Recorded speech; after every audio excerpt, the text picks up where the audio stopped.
ዝምተኛ፣ ትሁት፣ ጨዋ ጎረቤት እንዲሁም በማህበረሰብ ውስጥ ወዳጃዊ ፊት ያለው ሰው። ነገር ግን ከተዘጉ በሮች በስተጀርባ ሙሉ በሙሉ ሌላ ሰው ነበር። አዳኝና የሰው ሥጋ በል ነበር። ወንጀሎቹ ዓለምን በማሸበር አስፈሪ ውርስን ትተዋል። ሰላም ጤና ይስጥልን ውድ የዩቲዩብ ቻናል ቤተሰቦች፣ እንኳን ወደ ቻናሉ በደህና መጡ። ተመልካዮቻችን፣ ይህ የሚልዋኪው ካኒባል የሆነው የጄፍሪ ዳህመር እውነተኛ ታሪክ ነው። የጭራቁ የህይወት ጅምሮች። ጄፍሪ ሊዮኔል ዳህመር በሜይ 21 ቀን 1960 በሚልዋኪ ዊስኮንሲን ተወለደ። እሱ የጆይስ እና የሊዮኔል ዳህመር የመጀመሪያ ልጅ ነበረ። ከውጪ ሲታይ ህይወቱ የተለመደ አይነት ይመስል ነበር። ነገር ግን ከጀርባው ጨለማ እየፈነጠቀ ነበር። የወላጆቹ ትዳር ችግር የነበረበት ሲሆን በማያቋርጥ ጠብና ቸልተኝነት የተሞላ ነበር። በልጅነቱ ዳህመር ጸጥ ያለና ራሱን ያገለለ ሲሆን ብዙ ጊዜ ትኩረት በሚፈልግበት ጊዜ እምብዛም ልብ የሚለው ሰው አልነበረም። ኬሚስት የሆነው አባቱ ብዙ ጊዜ በሥራ ምክንያት ቤት ውስጥ የማይገኝ ሲሆን እናቱ ደግሞ ከአእምሮ ጤና ጋር ትታገል ነበር። 4 ዓመት ሲሞላው አስደንጋጭ ክስተት አጋጥሞታል። የሄርኒያ ቀዶ ጥገና የተደረገለት ሲሆን ይህም ከሰውነቱ ጋር የተቋረጠ ስሜት እንደፈጠረበት ይነገራል። ይህም የእርሱን አስቸጋሪ አእምሮ ከቀረጹት ከብዙ ጊዜያት የመጀመሪያው ነበረ። ዳህመር ከልጅነቱ ጀምሮ የሳይኮፓቲክ ዝንባሌ ምልክቶችን አሳይቷል። በአሻንጉሊቶች ከሚጫወቱ ልጆች በተለየ በሞቱ እንስሳት ይሳብ ነበር። መንገድ ላይ የሞቱ እንስሳትን በመሰብሰብ በጫካ ውስጥ አካላቸውን ይከፋፍላቸዋል። አልፎ ተርፎ አስክሬናቸውን በማሰሮ ውስጥ ያከማች ነበር። ይህም የሞት ዓለም የመጀመሪያ እይታው ነበር። ይህም ከጊዜ በኋላ ወደ ከፋ ነገር ይለወጣል። የጨለማው ምልክቱ። የዳህመር የአስራዎቹ ዕድሜ በአልኮል ሱሰኝነት፣ መገለልና በሚረብሹ አስተሳሰቦች ተጨቁነዋል። የሁለተኛ ደረጃ ተማሪ ያለ በብዛት ይጠጣ የነበረ ሲሆን ከዚህም አልፎ አንዳንድ ጊዜ አልኮል ወደ መማሪያ ክፍሉ ይዞ ይመጣ ነበር። የክፍል ጓደኞቹ እንግዳ ቀልዶችን የሚቀልድና አካል ጉዳተኞችን በማስመሰል የሚታወቅ የክፍሉ ቀልደኛ ተማሪ አድርገው ይመለከቱት ነበር። ነገር ግን በውስጡ ያልተረዳውን ኃይለኛ ግፊት እየታገለ ነበር።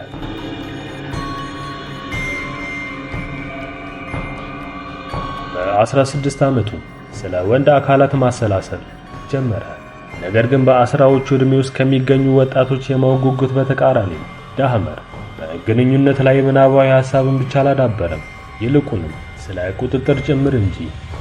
በኋላም በዚህ ጊዜ ሰውን ሙሉ ለሙሉ የመቆጣጠርና መውጣት እንዳይችሉ የማድረግ መጥፎ ምናባዊ ምስል እንደነበረው አምኗል። የመጀመሪያው የወንጀል ሙከራው የመጣው በቤቱ አቅራቢያ በተደጋጋሚ የሚሮጥን ወንድ ለማጥቃት ባቀደበት ጊዜ ነበር። ከዕለታት በአንድ ቀን ግለሰቡን ለመምታት የቤዝቦል መጫወቻ ዱላ ይዞ በቁጥቋጦ ውስጥ ተደበቀ። ነገር ግን ሰውየው ይዛለት አልታየም ነበር። ይህም ጊዜ የእርሱ የጭካኔ ቅዠቶቹን የሚሆኑበት የመጀመሪያው ጊዜ ነበር።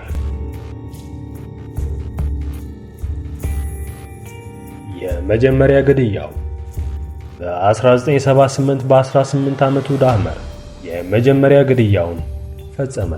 ቤተሰቦቹ በቅርብ የተፋቱ ሲሆን ይህም ቤት ውስጥ ብቻውን እንዲቀር አጋጣሚውን ፈጥሮለት ነበር።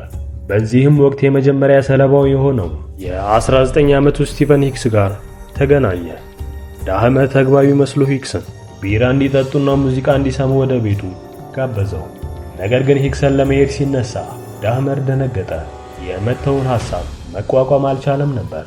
በዚህም ዳህመር ብረት አንስቶ ሕይወቱ እስኪያልፍ ድረስ ሂክስን ደበደበው። ነገር ግን ጭካኔው በዚህ አላበቃም ነበር። ዳህመር ሰውነቱን ቆራርጦ አሲድ ውስጥ ጨምሮ በማሟሟት አጥንቶቹን በመዶሻ በመቀጥቀጥ ጫካ ውስጥ በተነው። ከዚህም በኋላ ምንም እንዳልተፈጠረ ሕይወቱን ቀጠለ።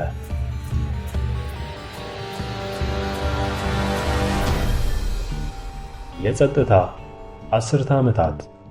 ዳህመር ከመጀመሪያ ግድያው በኋላ ለ10 ዓመታት ያህል ዳግመኛ አልገደለም ነበር። ይልቁንም መደበኛ ኑሮን ለመኖር ሞክሯል። በኦሃዮ ስቴት ዩኒቨርሲቲ ኮሌጅ ለአጭር ጊዜ ትምህርቱን ተከታትሏል። ነገር ግን በመጠጥ ምክንያት አቋርጧል። እንደ አውሮፓውያን አቆጣጠር በ1976 የዩኤስ ጦርን የተቀላቀለ ሲሆን በጀርመን ተቀምጦ ነበር። ነገር ግን በ1981 በአልኮል መጠጥ ምክንያት ተቀንሷል። ከተባረረ በኋላ ከአባቱ ጋር ወደ ቤቱ ተመለሰ። ነገር ግን ጥቃት የመፈጸም ፍላጎቱ ከመጥፋት ይልቅ እየጠነከረ ነበር።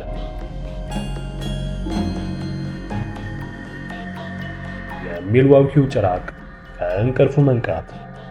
በ1980ዎቹ መገባደጃ ላይ ዳህመር ወደ ሚልዋኪ በመሄድ ነፍስ ማጥፋቱን ጀመረ።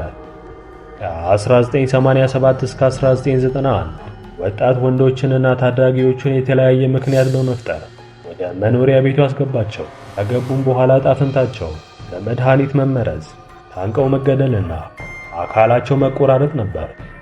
ነገር ግን በጣም የሚረብሸው ክፍል ዳህመር ገሎ ብቻ አይተውም ነበር። አካላቸውን በመቆራረጥ ይመራመርባቸው ነበር። አልፎ ተርፎ የአንዳንዶቹን ሥጋ ይመገብ ነበር።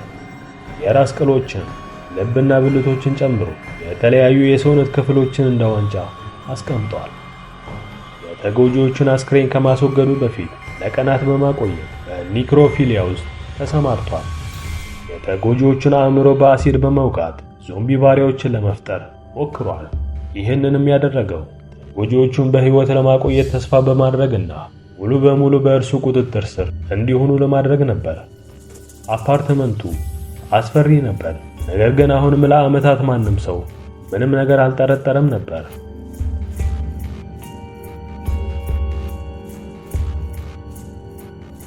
በቁጥጥር ስር መዋሉና የፍትህ ሂደት በጁላይ 1991 የዳህመር የሽብር አገዛዝ በመጨረሻ አብቅቷል። በመጨረሻ ተጎጂው ትሬሲ ኤድዋርድስ ከአፓርታማው ማምለጥ ችሎ ነበር። በዚህም ጊዜ እጁ በካቴና እንደታሰረ ወደ ጎዳና ሮጠ። ፖሊሶችን በቦታው ሲደርሱ በዘመናዊ ታሪክ ውስጥ በጣም የሚረብሽ የወንጀል ቦታን አግኝተዋል።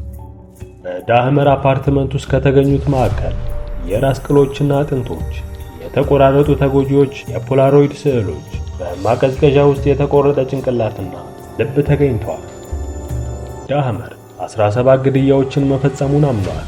የወንጀሉንም አፈጻጸም በሚገርም መረጋጋት ገልጿል።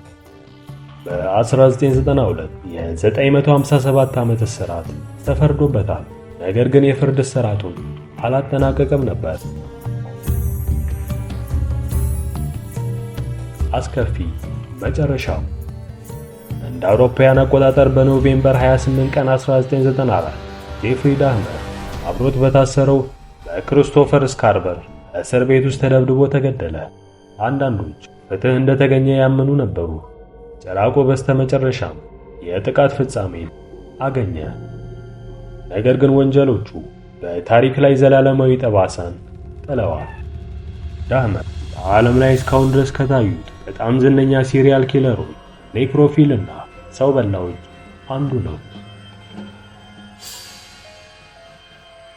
ክፋት ብዙውን ጊዜ እንደ ጭራቅ ላይ መሰል ይችላል። አንዳንድ ጊዜ ጎረቤታችሁ የሆነውን ዝምተኛውን ሰው ሊመስል ይችላል። ጄፍሪ ዳህመር እንዲህ አይነቱን የማይታሰብ ወንጀል እንዲፈጽም ያደረገው ምን ይመስሉታል? ሐሳቡን በኮመንት መስጫው ላይ ያጋሩ። ተመልካዮቻችን እስከ ቪዲዮአችን መጨረሻ ድረስ አብሮን ስለነበሩ ከልብ እናመሰግናለን። ቪዲዮ ከተመቹት ላይክ እና ሼር ማድረጉን እንዲሁም ተጨማሪ ሐሳብ አስተያየት ካሉ ኮመንት ላይ መጻፉን አይዘንጉ። በቀጣይ የተለያየ አይነት ይዘት ያላቸው ቪዲዮዎች እንዲደርሱ ቻናሉ ሰብስክራይብ ማድረግና ደውሏን መጫን አይዘንጉ። በቀጣይ ቪዲዮ እስክንገናኝ ድረስ መልካም ሁሉ ተመኘን። ቻው።